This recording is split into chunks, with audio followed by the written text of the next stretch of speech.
Welcome back to Blue Rising from the pod here at Epic for your weekly look inside all things Blues. That's right. This is Richie Driss, this is Ellen Allard, and this week it's all about progress, passion and planning for the future, from a new stadium vision to some impressive work across the club. Big news this week as Tom Wagner confirmed that global design heavyweights Heatherwick Studio and Manica have been appointed to design the new Sports Quarter Stadium.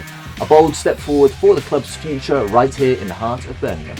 And speaking of bold, this week's Open House Fan Forum saw Tom Wagner and the leadership team take questions directly from supporters.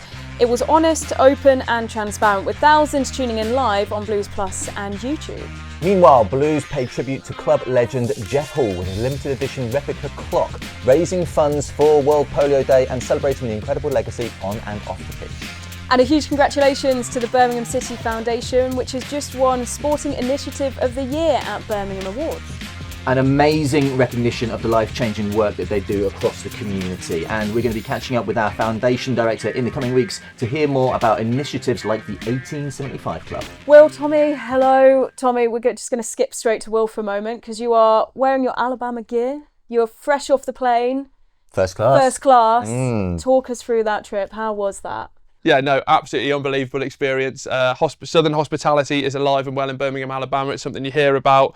We went to the college game on the Saturday and it was like living in a movie. We got invited into all different places just because we were English, and yeah, the hospitality was absolutely fantastic. Well, speaking of hospitality, we have got an evening under the lights coming up before the Millwall game on November the 4th. We'll have street food, live music, a perfect way to kick off before a big night of football. Yes, Ellen will be there, Will will be there. So come through, grab a pint, grab some food before the match. So let's talk football, Tommy, and we'll pick it up first and we'll quickly park it. The result against Hull at the weekend, by no means the result that we wanted. Despite a lot of hard work during the game, it was always going to be a tough test. No, it was. And, Hull's form, we spoke about it last week. They're a black and white team where you're not sure which performance you're going to get. I've seen them be very strong and be very poor. So they came and brought their A game. Let's be fair. Yeah, disappointing, but it's how you react to those setbacks, really. Will, I'm going to be as partisan polite as I possibly can, but I'd be remiss if I didn't at least ask you about the ref. I don't know if I told you I went to Birmingham, Alabama, but I did get to watch the game on Blues Plus, which if you were watching on there, I think Tommy Mooney very adequately and concisely described the referee's performance. So maybe that's a little Easter egg, go and listen to that commentary. But yeah, I just thought it was a very weird game. Like, we dominated, I think, the starting procedures, then got the goal, and then I was like, let's go again. And then the goal before half time sort of killed us, and then the red card killed us even more. And I thought we looked really attacking with 10 men as well. But I think there's something to tie into the game we're going to speak about next. The games where we have drawn or lost this season, Chris Davis referenced it, we fought to the end. And I just think that's a characteristic where it's just sort of sees you through and gives you that little bit of hope even when the points aren't on the board. Yeah, from my point of view, I know you were listening to it and enjoyed it, but I was furious. It, well, you did. Sorry, I did. It was very good.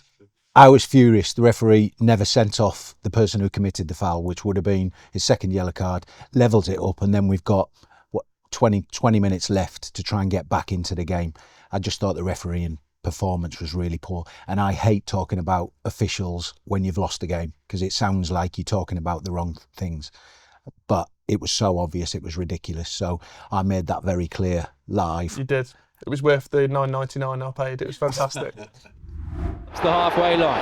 Vukcevic will clip back into the danger area. Right hand side, helped across the 6-yard box, nodded back across by Smith, and it's virtually off the line by Paik Seung-ho. Still alive for Preston North End, but Beadle can clear away the danger and collect the claim.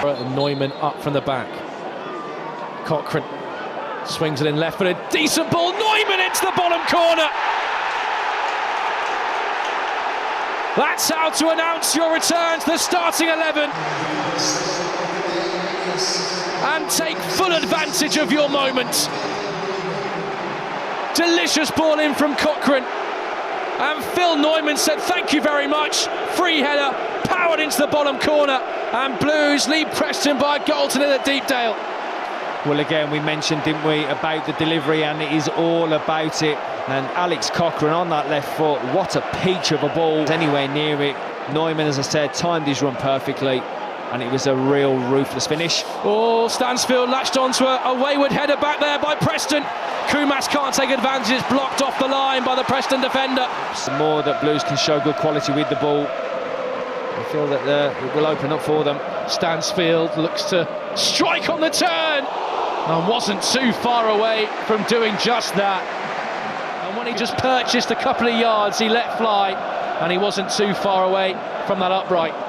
Yeah, Corner kick in front of the away contingent of Blues supporters. Left-footed ball in, and the Blues header bounces agonisingly off the post. it's all about the delivery from Alex Cochrane, and it's Iwata, I think, who makes that. Beadle fires upfield. Flicked in field. Iwata's going to latch onto this. Tomoki Iwata edge the penalty area. Fires over the bar. And Blues have won it. Well, this has been a gutsy performance. How important was it to bounce back in that manner? I think just the performance and the result that we needed, like the whole game, the Sheffield Wednesday game, bits of the Wrexham game. There's been so many games this year where last year we obviously had the control in terms of possession, but it just felt the games were quite almost normal in a way, and that's what last night felt like in terms of needed a clean sheet. We got that, and it was Newman back in the team, forming that partnership of the brothers of the destruction, him and Clara at the back, just keeping it nice and tight, heading every ball, scoring from a set piece, which was something that people were getting a bit vocal about. And we could have scored again. I just thought it was a very good vintage Birmingham City performance. I think people paraphrase a cold Tuesday night in Stoke. Yes. I can assure you Preston is a much more difficult place to go to. I've played for Stoke. It's not that difficult on a Tuesday night. Preston is a tough place to go. Yes, we carried a bit of luck, but every team carries a little bit of luck. And I thought it was an excellent trip up the road, come back down the M6 with the points, and then stop worrying about Hull. And even dealing with like Patrick Roberts going down in the warm-up, and we were at Wrexham, weren't we, Richie? Yeah. And the team had to change around there. So it's just, I think just the way Chris Davis deals with that, and again doing that away from home, I just think it's extra special. Plus, I mean, speak about paraphrasing, all week online it's been Phil Newman and Christoph Clara don't get along, they're not the best of friends. Well, the social media team put that right last night, and we had it with Alfie May and Jay Stansfield last season with these fake rumours. This year with Phil and Christoph Clara, I'm going to start making some fake rumours of my own. I think that Mark Leonard's been letting down Ryan Allsop's cars and tyres in the car park because it seems to motivate the team and get them going a little bit more. Just taking it back to the clean sheet, which of course you mentioned, so important. I thought Beadle was excellent. Yes. In terms of, Tommy, we speak about it a lot and have done at the start of the season with how important it is for strikers to have confidence. It's exactly the same for goalkeepers as well. And you hope that he'll be able to carry that on for the next couple of games. Yeah, he's got a little bit about him. I know I can't swear on this show, but he's got something in him that, them moments where he's slowing down the clock, he's diving on the... Sort of housery. Yes, some sort of house that you wouldn't want to live in.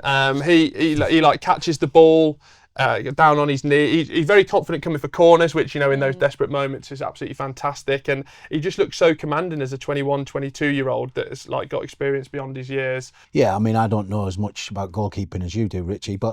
Your words, not mine.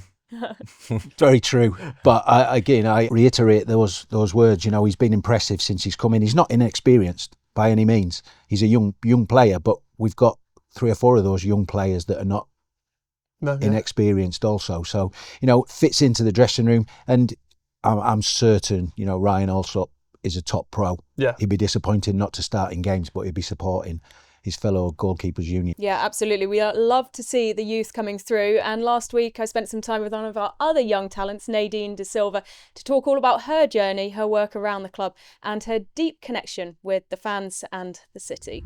How nice is it when you're in an environment like that to have someone call you over and go, I think you're good enough? How do you fancy coming down? I was really excited. I was really happy. And it also gave me a boost at the trial. I was like, okay, I've already got coaches watching me, so I need to do my best and I need to show off, basically. So yeah. Where does that creative flair come from? Obviously, you said you've been in gymnastics before. There's a huge amount of creativity and flair that goes into that sport. Yeah. Is that translatable into football? I think so. I think I'm naturally talented anyway. And all of my family have done sports, so watching everyone do sports in my family was really a boost for me, especially because I'm the youngest. All of my siblings have done it, so yeah. Any competitiveness then, being the youngest, having to be elbows out a bit? Yeah, me against my brother, 100%. I think I'm better than him, to be honest. And tell us about you on the pitch. Where do you play? What do you like to show off when you're running around, and obviously in such a competitive environment here at Blues, but also with the teams you're coming up against? So I've played centre-back, but I've started to play right-back more. I prefer right-back. I think on the pitch I'm very aggressive. I don't like, if someone beats me in a 1v1 one time, they're not doing it again the next time. So yeah, I like to be very aggressive. Sometimes I like to show off, but yeah, I just like making sure no one gets past me. Love that. We are going to move inside because it's a little bit chilly out here and talk a little bit more about your rehab. Let's go.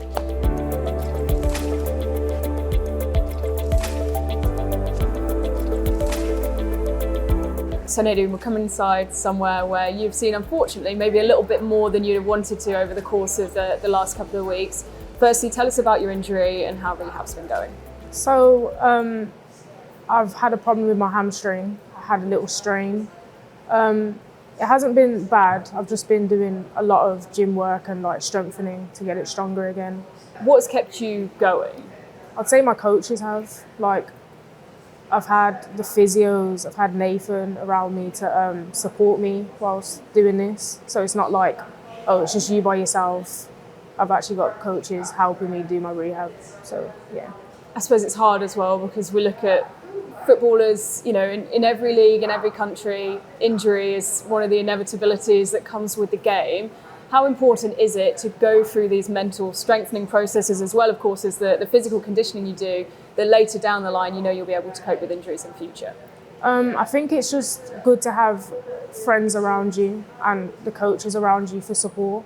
Because if you're just by yourself, then it will have a really bad mental toll on you. But having friends around you to ask for advice and support you and give you positive encouragement will help you with the injury, especially because I'm not out for that long. Yeah.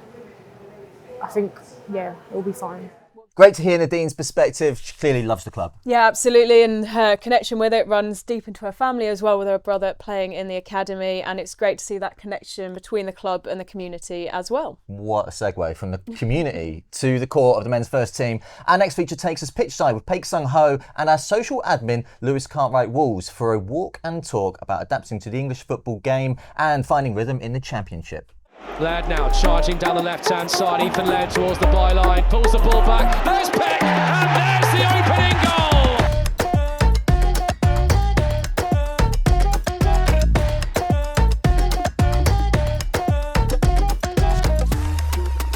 안녕하세요. 안녕하세요. Thank you for joining us out here in Seoul. How are you? Good, very good. Yeah, back to my country and to see my family also. Enjoying. We're here at Daedong Elementary School. Yeah. Here in Korea. A little different to Birmingham, of course. You're here on international duty representing your country. How much of an honour is it for yourself to represent your nation? I think for all the football player, when you play for your country, it's an honor, and to play in front of your people, it's the best feeling, And So after leaving here, you made the move to Barcelona, and that's set up where you shared the changing room with some big names, it's fair to say. Yeah. So what was that like? Because that's a big change. That's a big culture shift as well. Yeah, of course. In first 2 years, it was really difficult because I couldn't speak Spanish, and most of my teammates doesn't speak English, So because they're young also. Yeah. So it was difficult to involve in the team and to be close with them. 아무래도 우리나라에서는 백승호 선수가 옛날부터 바르셀로나 유스 시절부터 국내로 리턴했다가 지금 버밍엄 시티에 뛰는 것처럼 굉장히 우리나라에서 중요한 역할을 하고 있는 선수라고 생각하고, 그리고 제가 굉장히 이제 잉글랜드 선수 중에 유명했던 제라드 같은 그런 스타일의 박스 미드필더가 되길 원하는 선수 중 한 명입니다. Let's take it right back to the start then. Little Peck. Mm-hmm. What was your childhood like? What's your favourite memory of being here? No, The thing I remember is I won many trophies here, you know. It was like one of the prime of this team, and I really have like great memories, and I can say that I changed also a lot my style of football also, because when I was young I was like really aggressive, you know, going to the goal and scoring and, you know, dribbling. 유소년식의 승호는 정말 위닝 멘탈리티가 뛰어났던 선수예요. 어렸을 때부터. 그래서 사실 제가 수비수였고 이제 승호가 공격수였지만, 승호가 공을 뺏기는 상황이 오면 제 옆에까지 내려와서 수비에서 태클해갖고 다시 뺏어서 공격해서 막 골 넣고 혼자, 그 정도로 승부욕이 강했고, 그 다음에 뛰는 양도 어렸을 때부터 워낙 많은 친구였던 것 같아요. Let's move to Blues then. Another culture change in here. How have you found it? Well, to be honest, I'm really enjoying, you know, and since first day, you know, I felt like as a football player in England, it's like best place to, you know, to stay as a football player, because you're like, you can feel like how the club treat you, all the staffs, and, you know, all the things you have in the club, you know, like facilities and everything, was like everything prepared for the players to just focus on football. So yeah, I'm really enjoying from the first day, and like, yeah, I hope like I could stay for many years here. Paik, thank you very much. Thank you. Thank you. Thank you very much. Thank you. Well, Paik has been superb this season so far. The switches of play, composure, the vision. Well, he has it all and he makes it look so effortless. Yeah, big shout out to Louis getting the trip out there as well. I think there's some other features to come. And you can't say anything about that. You just come back from Birmingham. No, I'm just happy. You know, the more trips, the better for everyone. But no, honestly, there's some real good stuff out there. And just to see, you know, obviously Paik's such a massive name out there as well, and we're so lucky to have him at the club. And I think on and off the pitch, he's been absolutely brilliant. And like, I feel like he's just thrown himself into the Birmingham life as well since day one. And he's such a crucial member of this team, and he just makes everything look so silky and effortless, and he's about 10 steps ahead of everyone else. He's absolutely wonderful. How important is it to have a player in the squad who just throws everything that they have into the team and into their surroundings, Tommy? Yeah, it's huge, and you can't get by with just one of those. There's several within the unit, but I think it's about the relationships that you build. You know, we talk about the pairing in midfield, but it's also his pairing with the guys in front of him and behind him, and he's reliable. It's what every manager wants out of his players. Just be reliable. You know, your talent will come through, but if you can do this is what I want from you, week in, week out, and that's what we've seen from Paik. He's been truly excellent. And just to highlight that, I mean, he was coming off the international break and he's played 180 minutes on Saturday and Tuesday straight into that. I think that's probably the overall testament. He'd have been first class like you though, wouldn't he? Very nice. I can't confirm or deny. Yes, I did have first class. Yeah. Well, I'm just wondering at what... Well, that's why I'm in fine Vettel today, because I've had first class. Thanks to shout out Delta, club sponsor. And that's why I'm just 100% today, because of that experience. So at what point are we getting our gifts? Yeah, I've got one down here for you actually, which I'll give at the end of the show. Oh, okay. And us? On with the show. And of course, though, moving on to this weekend, Paik is going to be crucial against Bristol City away. How do you see this one playing out? I say it every single week. Massive game. It's the championship, isn't it? It's what we desperately wanted last season. They achieved the promotion, and then you get into it and you realise how hard it is. It's Saturday, Tuesday, Saturday, Wednesday, whenever the games are. They're so repetitive that you've rarely got time to work on things. Maybe the international break is the only time tactically you've got time, because it's recovery and then preparation again for the next game. So yeah, tough game. It's a tough ground to go to. They've had a reasonable start to the season too, so it'll be a really tough game. And a test against a team that is so established in the championship, but has so regularly hit that run of form at the end of the season, which has allowed them to be in and about the playoffs, which is of course always going to be the aim in this league. Yeah, I think even their recent form, obviously, for the last 2 games, they've picked up victories against sort of Norwich, who are, not having the best of times, and Southampton, obviously going through tricky periods as well. So I think it's going to be a very interesting one. I think they've got some real good players in there. Scott Twine is just a sort of a magician, especially with some of those free kicks that we've seen him convert in the past. But I just feel, more, especially if we can roll into Saturday with maybe the same 11 and just having that, especially with the back 4 of how well Watt has been playing, and I know Bright sort of getting back up to full fitness, so we'll see about that later on in the week. But just to have that consistency around that 11, which we had so much last season, I think it would be a bit easier after a real positive performance. It's always easier if you have that established starting lineup. You get a couple of injuries and people come in and out, but we generally have such a strong squad that yes, it can affect in certain positions the strength of the team. But I think, like you say, a good away win normally suggests that you keep the team, because why would you change it if it's worked as well as that? And that game, of course, will take us just past 1/4 of the way through the season. Already? It feels like sometimes we're flying through, doesn't it? And then sometimes you're like, how are we already on the cusp of November? Tommy, of course, it started so really brightly, lots of optimism. There's been a few reality checks, but I think, as we've spoken about over the last 2 months, that was always going to be the case. How do you look back at the first quarter of the 25-26 season so far? I think it's very much as you'd expect. The great start to the season.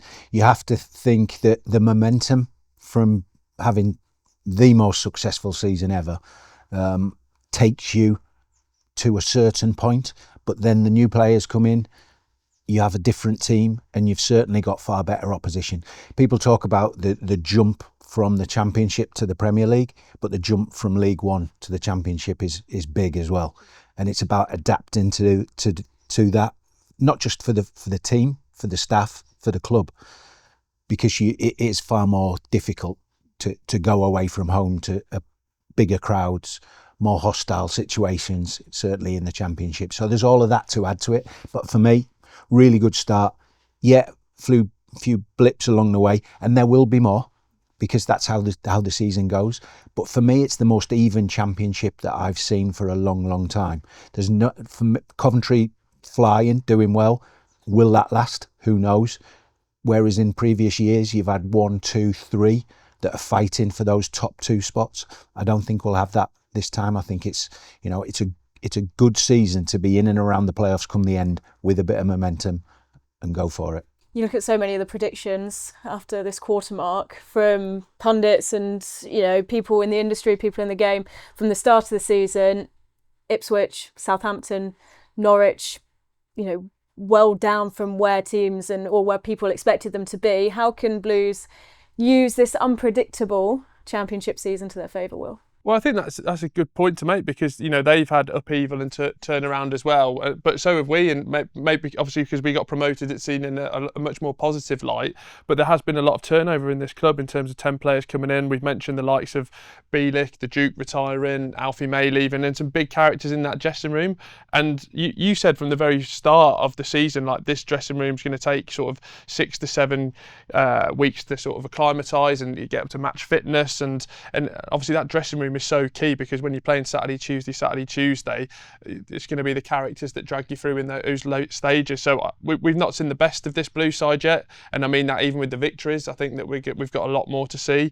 And again, go back to Chris Davis. This is his first managerial job. This is his first time in the Championship, and he's learning at every occasion. He's adapting quickly, and obviously aided by the coaching staff. And I just think we're going to see more of that process, because he's so smart, he's so sharp, and they've got the quality to back that up as well. And it's the intensity that he wants his team to play with. Yeah. Let's not forget that, yes, in possession of the ball, which predominantly we're a possession-based team, and people will sit off us. We've seen how Hull just sat with 9 men behind the ball on Saturday. You have to be intense out of possession for Chris Davies too. So there is no respite. In possession, out of possession, you're working. Otherwise, you don't get in the team, and we've seen that. So I think, that makes the season harder, but hopefully more successful. Tommy, for you, looking at the top of the table, you've already mentioned Coventry. Goal difference of plus 22 at this point is absolutely mental. Who else in the top 6 is surprising you at the minute? I think certainly at Charlton, nobody expected them to be in and around it, and know Nathan reasonably well. I know how he works, very similar to Chris Davies actually. Nobody would expect them to be as excelling like they are. I feel like Coventry's probably been the team that impressed me most. I know we had the red card there, but I think even before that they were playing some good stuff, but just really intense with how they were doing it, and backed by a big crowd there, and obviously just sort of, you know, living off and building on last season with Frank Lampard. So I think that they were the ones that really not surprised me, but really impressed. That could cause issues in itself, because every Premier League job that comes up, Frank Lampard's touted for because of who he is, what he's achieved. So how would that affect Coventry? At least we know that Chris Davies is here because he's got a plan and there's a project. You know, other clubs can't say that, because there will be managers change positions, and we've also got another window. Let's focus on ourselves. Speaking of windows, we strengthened a hell of a lot in the summer, of course. Will, which of the players, the brand new players that came into the Birmingham team, have impressed you the most? Yeah, I think I still think we get to see the best of everyone, and again that ties back to what we sort of spoke about. But some of the glimpses of Tommy Doyle in the midfield, sort of anchoring that, but just some of the vision that he's got.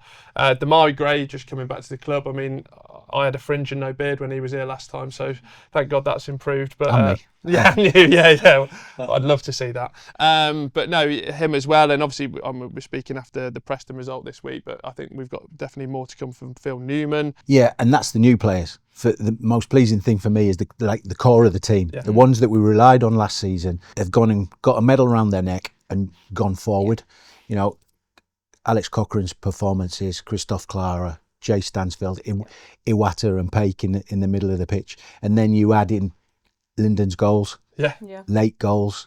So it's a add-in to the talent that you've got is the key for any recruitment department, and they've done it very, very well. But for me, those core players that know the manager, know what he wants, know at this stage of the game we need to do that, because they've had success last season with it and they trust him and believe him.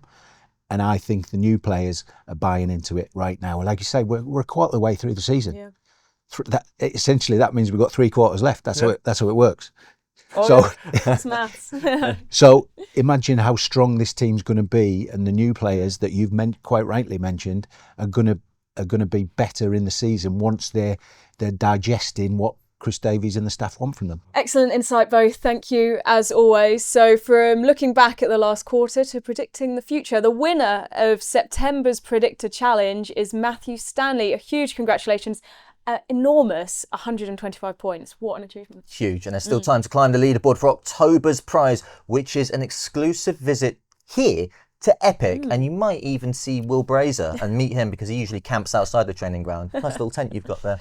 So from stadium announcement to on-pitch stories, it has been a week that shows just how fast things are moving across the whole club. Yeah, that's it from us for this week. Thanks to Will and Tommy as per usual. And thank you to you for watching, and we'll see you next week right here on Blue Lighter.